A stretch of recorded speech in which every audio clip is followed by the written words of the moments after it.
What's up, YouTube? My name is RLD Hot Tamale, and I'm here on The Epidemic, here to talk today about the Halo live stream that went on today. But I'm not alone. I am joined by Narb. Hello. How's it going? It's going pretty good.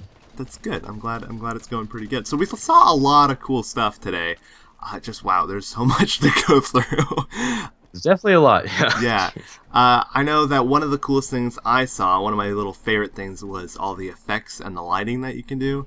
Like the whole entire time I was watching it, I was just thinking of how much I wanted to make like a scary map, which I don't think I've ever been able to do, is make a scary map. I know we made a Slender map way back when. In fact, I think it's the most popular video that the channel has. But yeah, that was crazy. It's always that theme has always been a pretty difficult theme to kind of lock down. We had to use like ugly grayscale kind of filters, and even in Halo 4 there were some pretty good ones that were forged underwater. But if you don't know what RLD's talking about, they showcased a lot of new special effects and specifically lights, and that's kind of the coolest thing that I saw as well. There's strobe lights, and you can do projections and just holograms as well, lighting, all the lights. It's incredible. It's fantastic. You're going to be seeing screenshots on the screen of pretty much what I'm talking about, but the lights really stood out to me, and I think they're really cool. Yeah, I might actually have to learn how to make aesthetic things on maps and not just racetracks. Yeah. But it looked really cool. It shouldn't be as hard anymore because No. It's so easy to do. You know, you can just throw it in corners, and it really brings that effect to whatever you're trying to accomplish, you know, a scary map or something. So, I mean, it shouldn't be that hard. Yeah, and they also showed all the colors that you can have. They showed every single color that we could have, and then also that you could pick one color, and then every block that you make after that will be the color, and that way you can have your whole entire, you know, one side of the base theme to that color, which is really, really cool. They also essentially, like, pieces, sorry, go for it. They're broken down into kind of sub textures. So, and I think this is more for the building pieces. The lead forged designer, I forget his name, but he was playing with a building piece. I'm pretty sure it was just like a solid building piece, and there were little decals on it, but that's built into the block, and you can change those colors. And I think for more simple blocks, like, I don't know, a 2x2, you know, just something very basic, you could change the entire color of that to something. So it really is cool that you can break it down in certain ways like that, because I wouldn't want to have so many textures on one block and have to make them all pink if I want just, you know, the entire block to be pink. But the amount of colors is just overwhelming. Some of them are kind of silly, you know, like lime green or yellow or something like that. But options and variety. People will make it work, wonderful. You know, they'll make a lime green temple from Limeville. But yeah, also the fact that you can like stick objects together, the what was that called, the welding. Yes, welding. Yeah, they showed that a little bit. Yeah, which is so cool. And then I was just thinking of like the fact that he can like group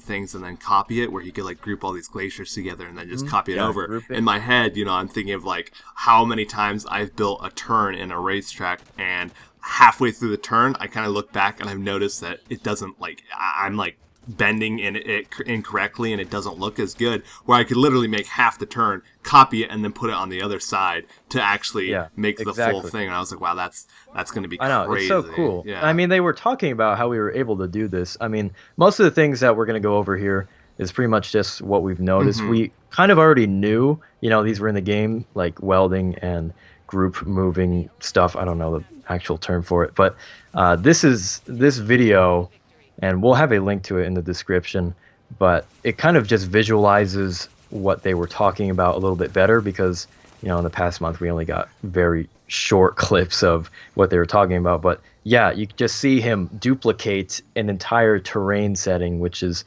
it's crazy. You know, it's fantastic. Yeah, I wasn't really super excited for anything, just because I've been super skeptical with every decision that's been made, and watching this live stream has put a lot of excitement into forging. Let's just hope that the game types make it in, and that we'll get our hands on it pretty soon. Is there anything else that you wanted to add? Or, I mean, you know, I don't think we'll be able to break down absolutely everything that they did. You know, they showed a lot more pieces. There's more aesthetic pieces. There's windows that are actually clear, which is wonderful. I'm really happy about that. And there's just so many other things like railings and fences and And you things. can So I make recommend. invisible blocks too. That Oh we were yeah, shown. invisible Yeah, blocks. that's crazy. Blocks. Yeah, that's I'm gonna that's make a something. racetrack where you don't see any of it. There you go. Just go. That's Figure a it great out. idea. That'd be But cool. no, I encourage all of you to check it out for yourself because it's just mind blowing the amount of things that they're putting into this. Like 1,700 blocks is crazy. I'm hoping that they will be able to put in the game types here relatively soon because it's kind of pointless to make spooky maps if we can't, play Infection on it Yeah. because that would make sense. But hopefully they look into that. But overall, this is probably going to be the best Forge ever. I'm excited, and yeah. Yeah, no, I'm definitely excited.